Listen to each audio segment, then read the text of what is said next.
Now you're good to go. Okay, so we left off on chapter 15 of Habakkuk, and I wasn't here last week because we were on vacation. And we don't have the luxury of a motorhome and all that stuff. We just have an old Toyota pickup that we pile everything into and drive down the road. But there's only two of us too, so all of our kids are grown and gone, and we don't need all that stuff.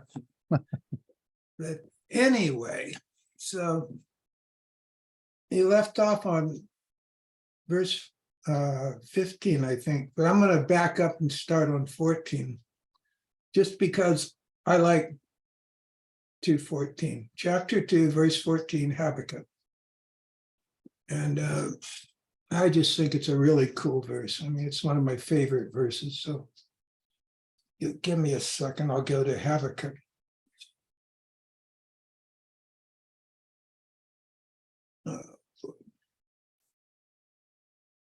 Where's my little standard Bible?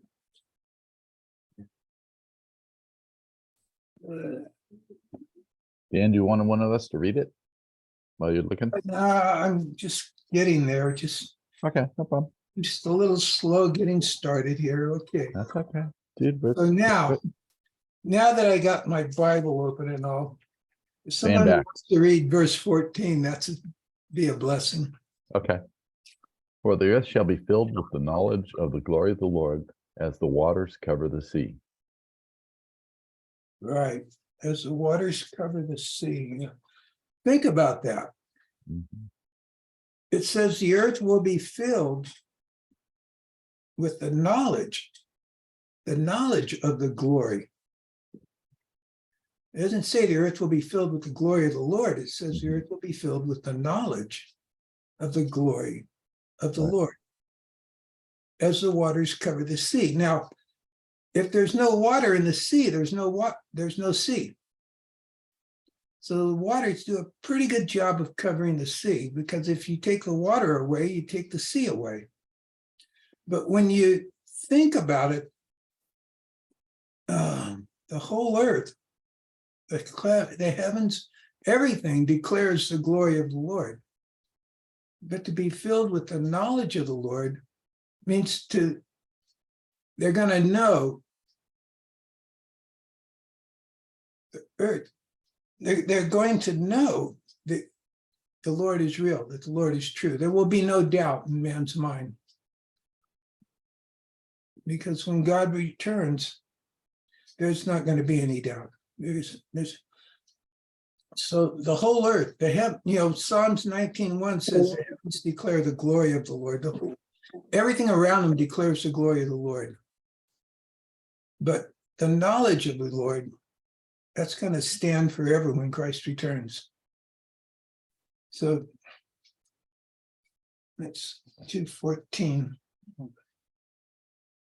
I think it's interesting there, what you point out, Mr. Simpson, in regards to the sea is not only wide, but it's unfathomably deep. And we can't even, and it's kind of ironic. We've been hearing about what's happening in the news today with that submarine, and we think we can explore everywhere. And the reality is we cannot, but the God's knowledge and majesty are not only wide but deep, and we just can't comprehend. Sounds like a hip horn taken off there.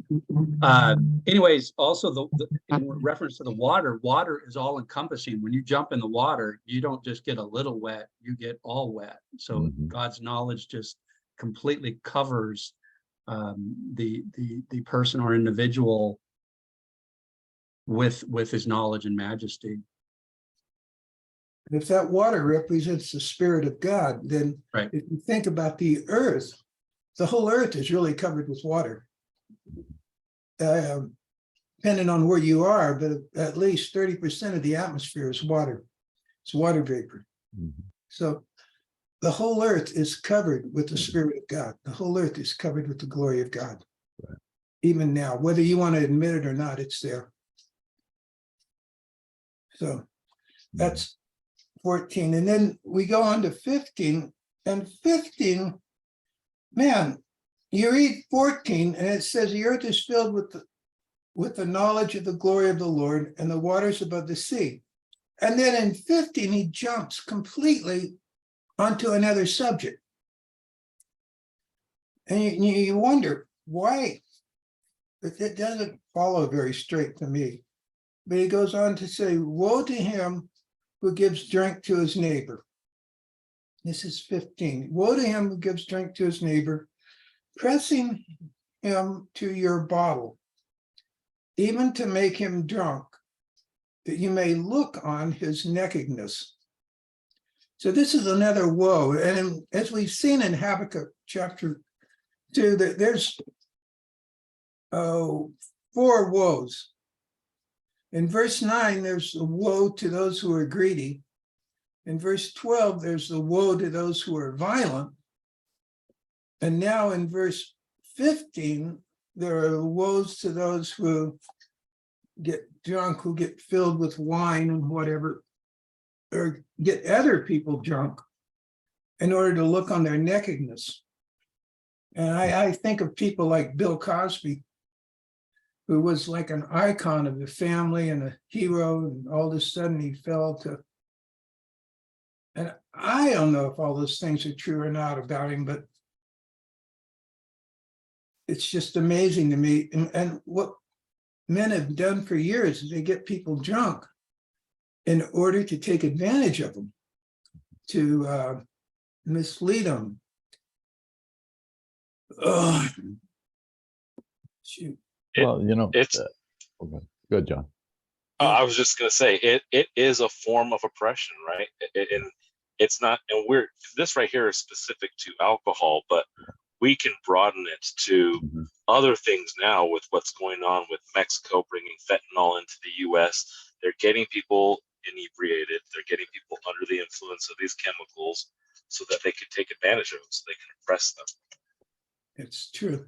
Well, and I think it's even further than that. I think it's just in everyday life. I mean, you can oppress people with your knowledge and get them, enamored by whatever, and the trick that Satan uses all the time.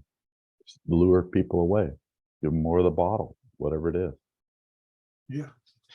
And it's not just alcohol. There's so many different things they can use today. Exactly. That are used today to weaken people's will.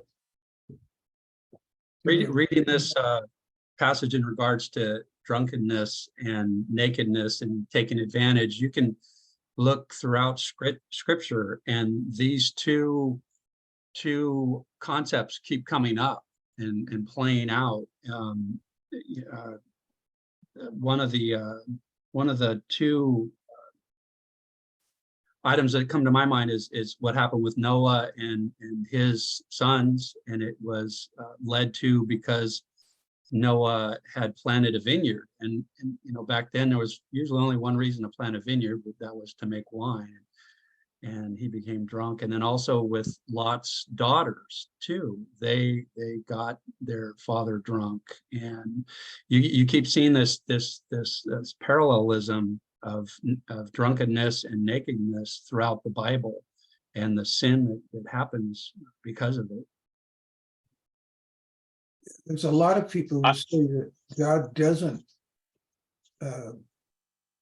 he doesn't condemn drinking, or it's okay to drink. Yeah. But for me, my stand is I do not want to support that industry. I just simply don't want to support that industry. And so when people ask me, well, why don't you drink, Darren, or why aren't you drinking with us?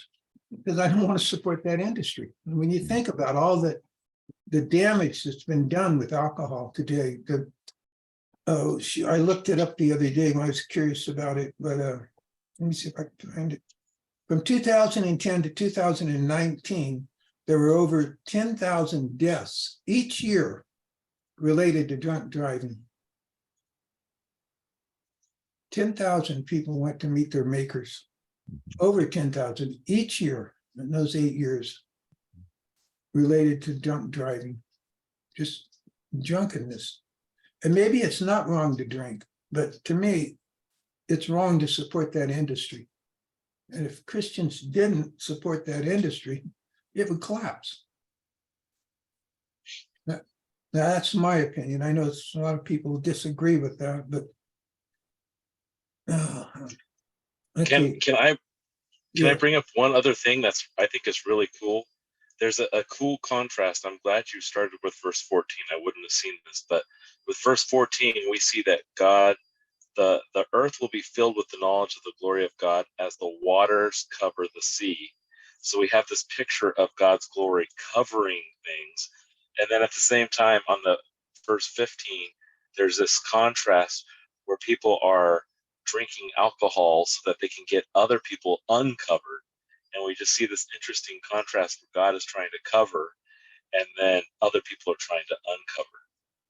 Yeah, you're getting a little ahead of me, John, but that's verse 16. Oh, sorry. That's All fine. right. It's fine.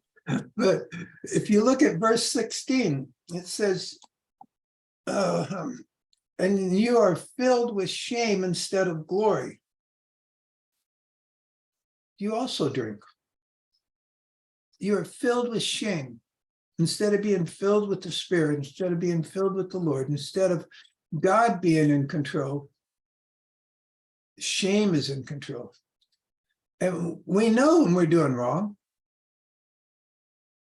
Even when we enjoy doing wrong, we still know it's wrong. And that's one of the main reasons that I gave my life to Christ was I couldn't keep my own standard of right and wrong.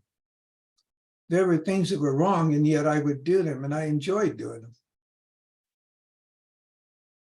them. And we know when we're doing wrong. We know it. And so rather than being filled with God, rather than being filled with the Spirit of God, they're filled with shame. Let me think. That could be one reason why they were drinking so much, is to medicate that shame away. That is true. Medicate that shame away. If you look at Ephesians, there's a simple, straight command there that says, do not be drunk. So whether it's okay to drink or not, that may be debatable, but it's definitely not okay to be drunk. And it doesn't matter if you're drunk with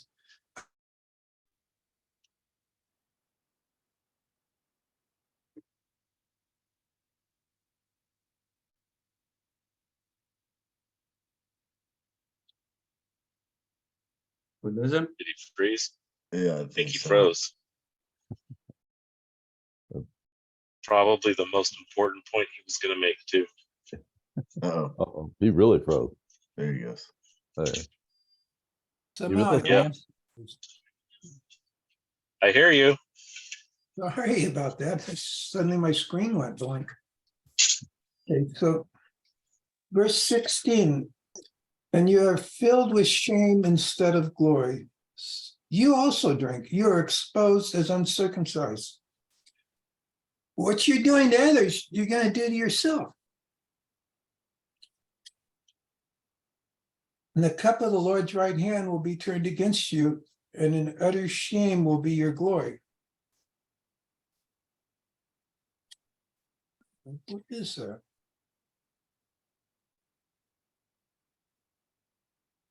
When I read this passage, I think of the difference between this passage and Christ on the cross, who was naked, who they tried to give wine to, and that shame turned into glory. And so this is kind of flip for the Babylonians, and the ideas behind nakedness and drunkenness were completely opposite for Christ on the cross. I wonder if that's what this means. The cup of the Lord's right hand will be turned against you. I wonder if he's talking about, Christ drinking that cup, and now nobody has an excuse. Yeah, that's a great point. Yeah. But I just keep seeing Christ all throughout Habakkuk, and previously it didn't really dawn on me how how in depth Christ was in this book.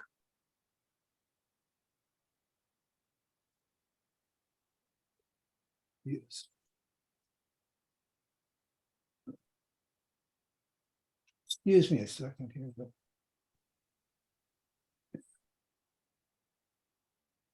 I did this study in Old King James, and in New King James, it's a little different, but I'm using my New King James Bible.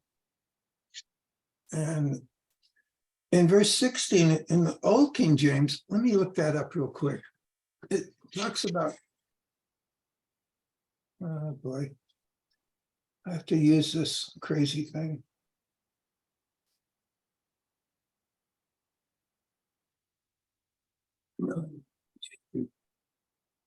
Yeah, those electric things, they don't work for me very well. I don't know why, but they don't. I'll stick with my Bible. But and anybody have a King James Bible out there? Okay, I do. if you read verse 16, please. Absolutely. Thou art filled with shame for glory. Drink thou also, and let thy foreskin be uncovered. The cup of the Lord's right hand shall be turned unto thee, and shameful spewing shall be on thy glory. Shameful spewing, you're gonna throw up all over yourself. That's what it's saying. When I read it, that's the picture I get, that they're gonna throw up. They're gonna just, and what happens to a drunk when he gets really, really drunk? What does he do? He spews shame. And is he proud of it? No, the only people that are proud of it are high school kids who get drunk for the first time, and then you come to school the next day and they're bragging about how they got so drunk they threw up in the back seat of the car or something. And you think, why are you bragging about this? Like the kid whose car they were in isn't bragging about it, that's for sure. But shameful spewing, man. Yeah, they're gonna throw up all over themselves. So it's verse 16. Yeah. I like that picture though. It's cool because we have a picture of God's glory where you're going to look at it and be like, oh, that's amazing. And then here's man's glory where they've just thrown up all over each other. And you'd be like, that's just nasty. That's disgusting. And it's got this picture of how holy God's glory is and how profane our glory is. Yeah. This really points to Babylon's riotous living, and they were exporting not only their power, but their lifestyle and immorality to the people they conquered.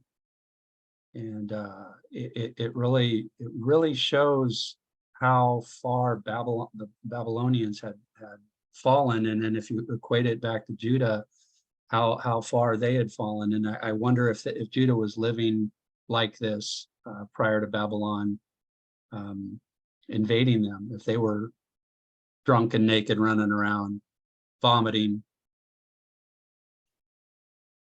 What makes me, I like that picture of the high schooler going and bragging about throwing up and how drunk they were. And it made me think about the living in sin and the things I used to do and brag to my friends about what I just did. And now that my eyes are open, I just look at it and I'm ashamed, and it makes me want to throw up all over myself. But yeah, so is the glory of God that found me and saved me. So just the picture. I appreciate that, Dan. The Babylonian culture was all about excess. You can have wine, but you did it excessively. Everything was about, excess and being gluttonous, or, everybody around naked, having a party. So it was all about excess. And, God gave us blessings and to be used in moderation, but they took it the other direction. That is true. I remember when when Moses is coming down from the mountain with his 10 commandments, and Aaron built, made that golden calf, and they are just having a party, and it talks about how they are drunk and they are naked. And God's like to Moses, he's like, you better take care of this or I'm going to have to take care of it. And that was, and I think God did take care of it a little bit, and people started dying, and they're like, what do we do? And there's this guy named Phineas who he just starts, everybody who's stopped is good, but those who haven't stopped, he's just killing them so that God will stop. It's just this interesting picture of how this is a big deal for God. He's not excited about our glory. He wants us to see his glory. And I the remember cup- as a child watching the 10 Commandments and how angry Charlton Heston was when he came down off that mountain.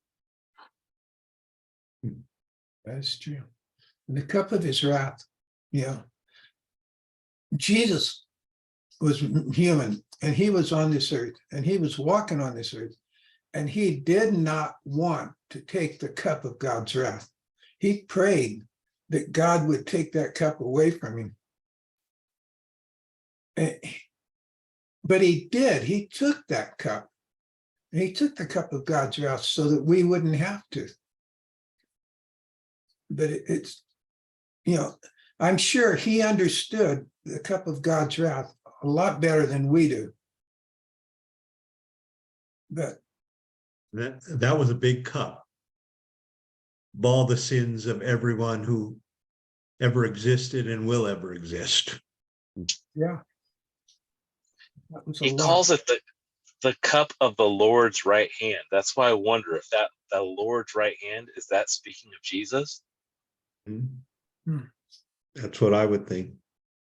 Well, usually when the scripture talks of the right hand of God, it's speaking of his power. So that would make sense. His wrath. Another note that I had was that there are 3 outs with alcohol. When it comes out of the body or out of the bottle. See, alcohol out of the bottle. Let's see if I can get this right. I heard it the other day, and alcohol out of the bottle, money out of your wallet, and wisdom out of your head. Those are the 3 outs of alcohol. Alcohol out of the bottle, then money comes out of your wallet, and wisdom comes out of your head. But anyway, let's move on. This is 17. Verse 17 is interesting. Somebody want to read verse 17? I can, Mr. Simpson. For the violence done to Lebanon will cover you, and the plunder of beasts which made them afraid because of men's blood, and the violence of the land and the city, and of all who dwell in it. What they did. And he's talking about the Babylonians here. And the Babylonians, they came and Habakkuk's complaining that God's going to use these Babylonians to chastise the Jews and punish the Jews when they're worse than he is. But God's telling him, look, it's going to come back on them. It's coming back. And they will be destroyed in the same way that they destroyed Lebanon. When the Babylonians came in and destroyed Lebanon, they pretty much wiped it out. They destroyed the walls, they destroyed the cities, they cut the forests, they ruined the land, they made it unproductive. And the same measure that they dealt out was going to be dealt to them. And yet all the time that they were doing it, they probably thought that they were doing a good thing, that they were victorious, that they were winning, they were celebrating. But it wasn't over. And this world isn't over until Christ returns. So it really doesn't matter what the score is, because the score has already been settled. When Christ returns, we win. I wonder if verse 11 of this same chapter is in reference to Lebanon, since they were known for their trees. And it says that the beams cried out. Yeah. Not only the trees, but the wild animals and the beast. And if you have an animal, just about every animal's afraid of blood. I mean, we used to ride horses a lot and did trail rides and things like that. And if there was a dead animal around, those horses would all shy away from it. They would shy away from that odor. So it just, even the animals. Okay, but then in verse 18, we go on to another thing, idols. And so 17, I really didn't get a lot out of verse 17, other than that what's going to happen in Babylon is they're going to get hit with the same thing they got. But idolaters, now this is a crazy set here. What profit is the image that is made, the maker should carve it? The molded image, a teacher of lies, that the maker of this mold should trust in it to make mute idols.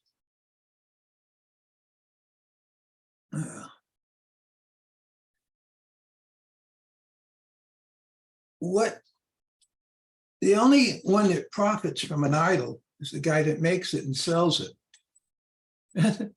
That's the only one. Think about it. All of the idols out there, the false prophets, the false teachings, the con men, those are the only ones that make a monetary profit from an idol. If you look at Isaiah 44:15, you'll see where God talks about this. And this is dealing with idols really well, but go over to Isaiah 44.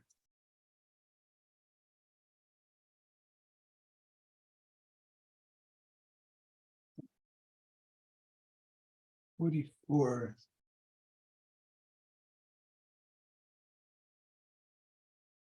This is probably my favorite passage on idols, the 15 through 17, I think it is, or 15 through 18. Yeah, so would somebody want to read that for us? Isaiah 15 through 18. Yeah, Isaiah 44, 15 through 18. Then it shall be for a man to burn, for he will take some of it and warm himself. Yes, he kindles it and bakes bread. Indeed, he makes a god and worships it. He makes it a carved image and falls down to it. He burns half of it in the fire. With this half he eats meat. He roasts a roast and is satisfied. He even warms himself and says, "Ah, I am warm, I have seen the fire." And the rest of it he makes into a god, his carved image.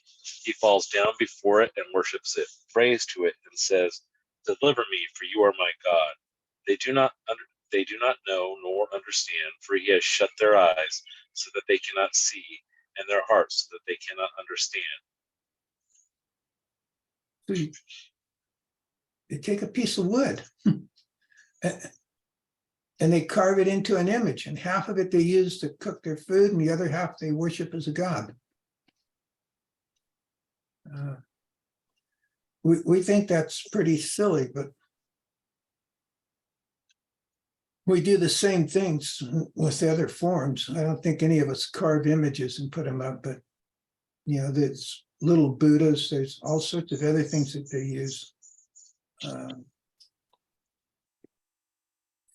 They still do this in Eastern nations, in India and stuff, and it's so foreign, the concept, because what they do is they make this image in this statue or whatever, and if people think it's good enough, then they'll start showering it with gifts and food, and over time they believe at some point the god will come and inhabit that form, and then the statue will be the actual god. It's just it's so hard to understand. It is.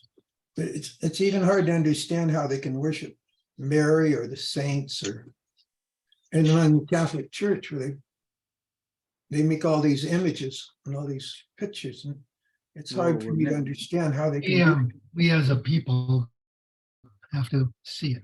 We as human beings have to see it. And that is the issue here is because of our faith, we can believe in something we can't see.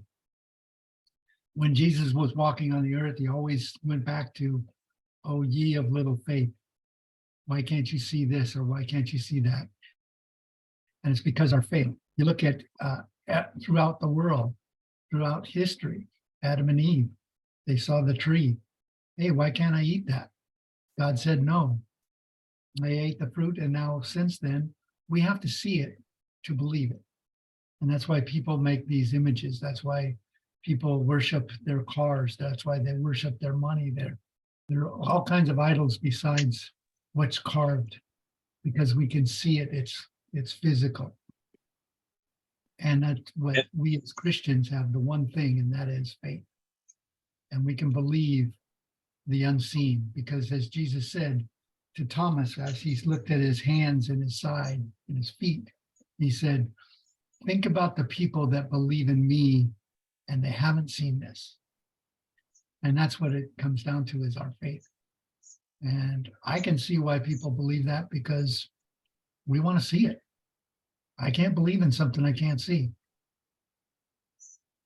Yeah, but I mean, I also, yeah, I think it's a great point. I think the other thing was interesting is also, as you mentioned, that Jesus walked on the earth, but he also was, he marveled at a couple of things. I'm sure you guys know those passages.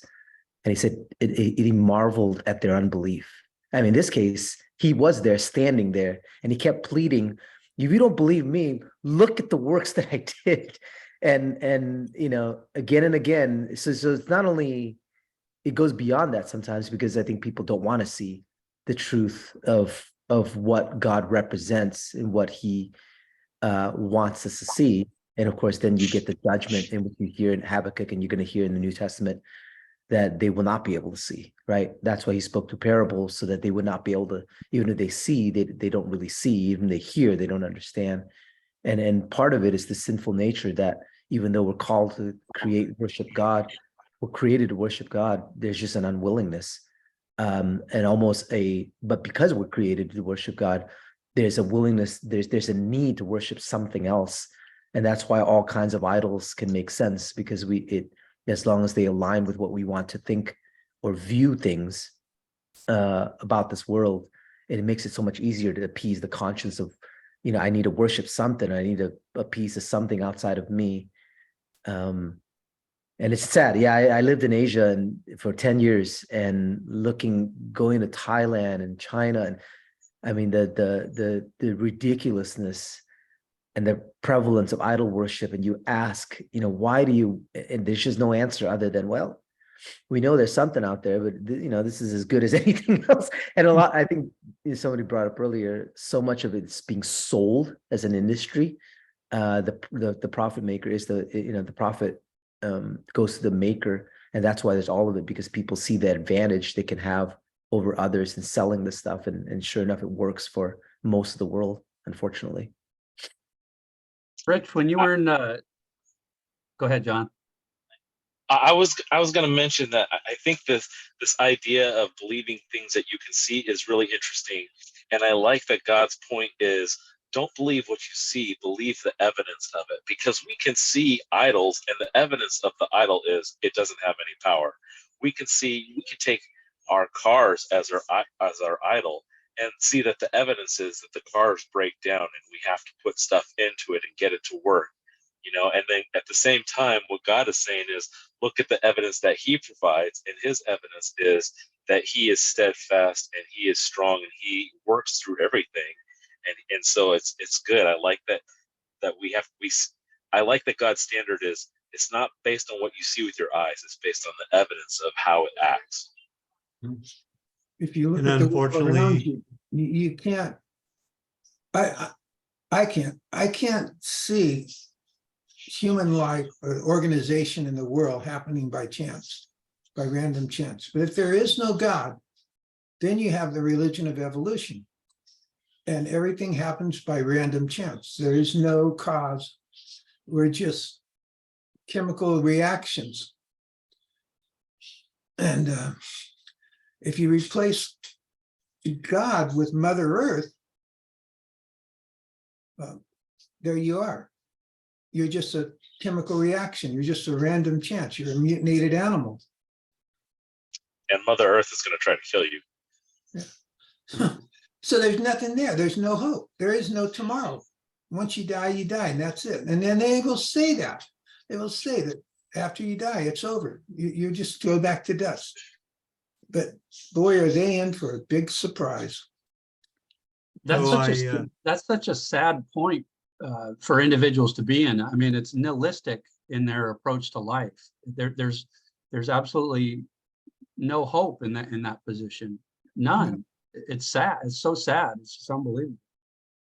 I worry about our younger generation because they believe what they see, and online they can see all kinds of things, and most of them aren't true, but they see it and they believe it. And the internet has done nothing for mankind. It's probably caused more harm and promoted more sin and more unbelief, and Satan's used it to his best. And it's sad because they believe everything they see online, the younger generation, and it makes it much harder to get back to reality. I disagree with that. I think that the younger generation is getting wise to that. I think that because of artificial intelligence and how they can change things, it used to be, when I was growing up, you had to see it to believe it. But then they started manipulating pictures, and they could make things that look like they happened. It looked like it was a real picture, but it wasn't real. It was somebody manipulating the screen. And now they're doing it with voices, with human voices. They're manipulating voices so that it sounds like that person that's talking, but it's not. And I think that the younger generation's aware of that they're even more aware of it than the older generation is, of what artificial intelligence can do in the world today and how it is used to deceive people. So, I don't know, it's just another point. I see something actually really interesting here. I mean, jumping back to the text, he's talking about, the uselessness, from what I see here of idols. And at this time, I mean, Nebuchadnezzar, is kind of in charge of Babylon. And if we think back to the book of Daniel 3, where he builds this golden idol, right? This like massive statue of gold. And then most of us know the story of Shadrach, Meshach, and Abednego, and the flute plays or the lyre plays, and they're not going to bow down, and they're not going to go ahead and say, we're going to praise this idol that you have built. And Nebuchadnezzar initially furious, right? It's this idol that does nothing. It's this idol that is useless. And so they get thrown in the fiery furnace, but we see, our God, their God, show up and keep them safe in the furnace when that idol could have done nothing. And it's amazing to see kind of the parallel again between just a piece of gold or a piece of silver or whatever it might be versus a God that we cannot see, that actually has the power to keep us safe in the middle of something that's impossible. And I think that's an incredible parallel. And I think it speaks to, the Babylonians, how much weight they put into these idols. I mean, every single person was bowing down, other than those three individuals, to that idol. And it just shows us how important these things were to them, and how big of a deal this is to be written, because this is what the whole country, this is cultural norms, right? We have cultural norms in our society, and these idols are cultural norms for these individuals, for these Babylonians, and pointing out how useless they are. I think to most everybody, they'd say, like, you have your cell phone, you'd be like saying, your cell phone is useless.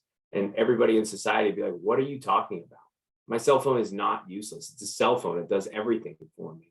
I believe in the power that it has, but that is how these people believe about these idols. That's what they believe about these idols. And to them, this is something that is absurd, to say that they are useless and they don't do anything. But that picture of God, who is not have an idol of himself, coming in and saving when Nebuchadnezzar's, golden statue does nothing, right? I think it's an incredible picture of really how big of a deal this was at this time.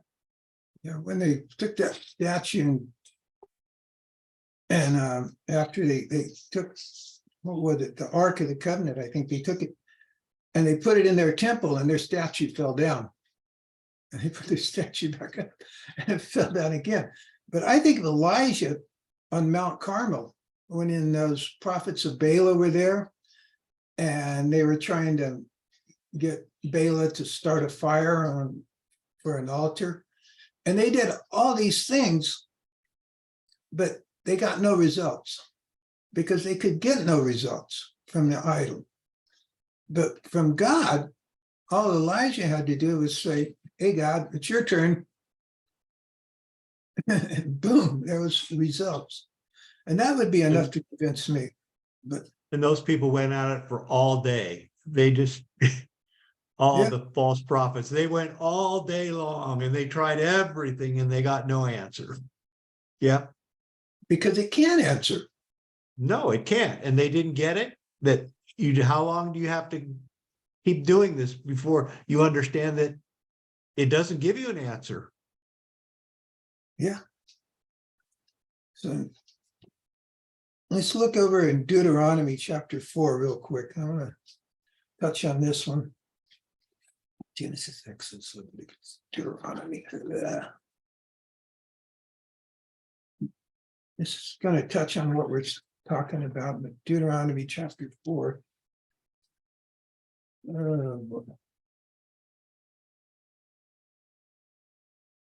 Verses 28 and 29.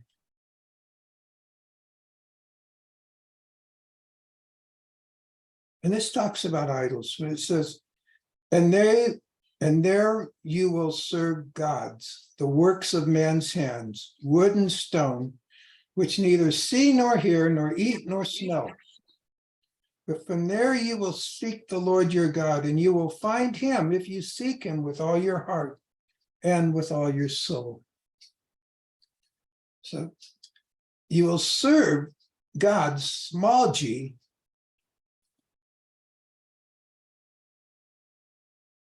but you won't see any results. But from there, after serving false gods, then you will seek the Lord your God, and you will find him if you seek him with all your soul. God is there. He wants you to know him. He wants you to seek him. He wants to reveal himself to you. I can't look at the organization of a cell and not see God Almighty. I can't look at the sun rising each morning and not see God Almighty. I can't look at, well, I never look at electricity going through a wire, but I see God Almighty there. I see a creator God who knew exactly what he was doing when he did it. It's not random chance. Imagine what God would reveal to us if we weren't so proud and arrogant and warlike. Or what he's already revealed to us, but we've been Yeah. too proud and arrogant to see, right? Yeah, that's a great point. I have a hard enough time trying to figure out how I can be hidden with Christ in God. And yet Galatians chapter 3 tells me that I am hidden with Christ in God. Now, without Christ, I'm not hidden in God. But with Christ, I'm hidden in God. And I truly do not understand that. I don't understand it at all. But I don't doubt that it's true. That when God looks at me, he sees Christ. Because Christ has covered me. Christ has taken my place before God. Now try to understand that. I'm sorry, but I I'm think like oh, a kid in the ghetto that's being asked to go on an ocean cruise. I mean, you could take a kid out of the ghetto, for example, and you could give him a choice between ice cream bar and an ocean cruise. And he's going to take the ice cream bar. Why? Because he knows what an ice cream bar is. He has no idea what an ocean cruise is. And that's kind of where I am with God. I'll take Christ, but I have no idea what he has planned for me or what heaven's going to be like. I think I'll just wander around with my mouth open and go, ah. I don't know. We'll toss it. I think it's interesting you brought up Elijah and the prophets of Baal. And one of the things that I've always thought of during that story was that, God held back what Satan could deceive at that point to prove a point. It's not that some of these idols cannot demonstrate some things. I think they're able to lie to people enough. And that's always Satan's thing. There's a kernel of truth or a kernel of something that shows enough people that, as crazy as it sounds, they use it to leave God and worship that idol because they have seen something, heard something, done something. So it's not completely in the sense that it's, of course, we know relative to God, it's nothing. And he's making a point that this is just wood and stone and gold. But there is a demonic influence behind it that's able to deceive people. And it's important to recognize that because it's not, in the big picture of things, it's utter stupidity, right? As Isaiah says. But there is a deception in it that if you suppress the truth, you see over and over again in the Bible where God says, you want to believe the lie, I'll let you believe the lie as a form of judgment. And a lot of times that's strengthened through these other forms of seeing and believing, if you will, because there is some merit of truth in that they worship some demonic thing. There is a response in some sense. So, as believers, we need to be able to pray through that and that the Lord would be merciful, allow some of these guys to see some of these things as not real, rather than continue to believe the lie. And I happen to think that during that time, I think a lot of the times, I think the prophets of Baal probably have done some of that before, and Satan has answered in some degree, perhaps, that they would believe it happen again. But God clearly showed that he ultimately is the maker, and he's the one that's able to hold them back to show that he ultimately holds the power over some of these demonic influences. So there's some parallel to that. It's really interesting to, what's to come as well with the Antichrist and people suppressing the truth and rather believe the lie. And I think they will see things that will affirm what they want to believe. It's not just this wooden thing. It will give them something, but it's obviously not the truth, but the ultimate lie, if you will. I think there's a good point there too, which just bouncing off what Rich said, and when in that passage we're reading in Deuteronomy, he's telling them about these idols that they can see, and then he talks about, but if you seek the Lord with all your heart and with all your soul, then you'll find him. So I think there's this idea here that these idols, just a cursory quick look, if it just validates enough, then you're done and you're good and you can keep moving on with what you want to do. And versus what God is saying is, don't just do a cursory look at these things. Don't just let it tell you something that's kind of true, but it's also a lie, and just say, accept it. But dig deep. And I like that he's saying, you seek him with all your heart, with all your soul, and then you'll find him. So I think there's this level of laziness that people get into with searching at their idols, and it's like, oh, that's good enough. I'm going to put my trust in it. Yeah. Well, Satan is a deceiver, and even the prophets in Egypt could do all these tricks with their deceptive things. And it says that the Antichrist, when he comes, is going to work all types of miracles. But he's also a deceiver, and we have to understand that. There is one God, and that one God is true. And so that gets us down to verse 20, I believe. Shoot, no, I'm in the wrong book. Just a minute. Let me go back to Habakkuk. Habakkuk, yeah. Verse 20, and I'll read it, but the Lord is in his holy temple. Let all the earth keep silent before him. When we stand before God, we're not going to be able to make any excuses. I used to play City League softball. There was a lot of arguments with umpires. And if you watch baseball, you will see a lot of arguments with coaches and the umpires. But one thing that I've noticed, nobody argues with instant replay. No, The NFL the begs to instant replay comes in and it says, okay, the guy's safe, and that's it. You never see a coach running out there and kicking dirt all over the instant replay camera or something. No. And when we stand before God, it's going to be on an instant replay. And we won't be able to make any excuses. We won't even try, I don't think. I know I won't.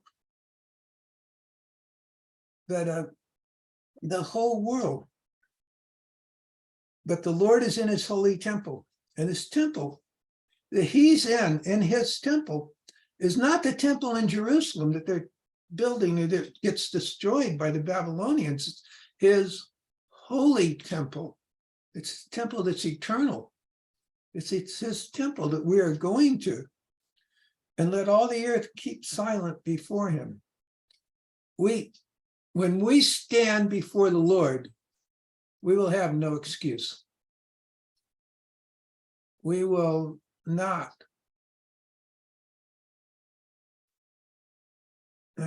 argue. I can't imagine anybody arguing with God about God's judgment.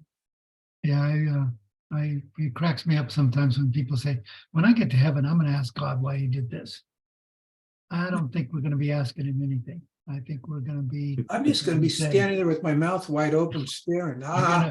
You're going to be in awe of what it is. Because That's whenever exactly where I'm gonna be. the Lord appears, there is fear and trembling. And I don't know about you, but I don't have a lot to say when I'm in fear and trembling. Job, We're going to Job be found thankful that for the out. covenant.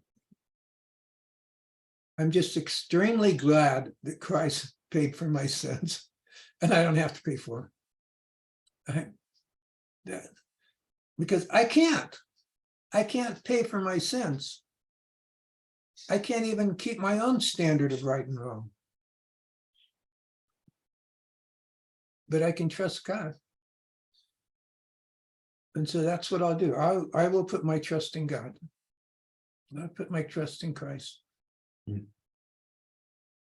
And that's on what I will stand. So that finishes up chapter 2. So next week, whoever gets it can start on chapter 3. Thanks, Mr. Simpson. Any more thoughts or comments? You know, when we talked about idols, it reminded me of when I was in India. I was in a small town of, 2 million people in India. And they had a parade of their god. And they had made an image of 20 foot tall, probably 10 feet wide in square. And he was on a cart, and they were dragging him down this street. And all of a sudden the cart broke and the parade had to stop because their god was broken. And that's what they said. They said, oh, God's broken. Oh, we can't finish the parade. And it was like, for me, it was like, there's proof that, what are you guys doing? Your God's broken. Well, my God's not broken. My God is eternal. Amen. And he can fix anything. And so I just thought I'd share that with you. Mm-hmm. Yeah. My God has a corner on God's. He's got the God market cornered.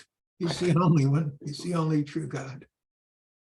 So let's end with a word of prayer. Does anybody want to pray? And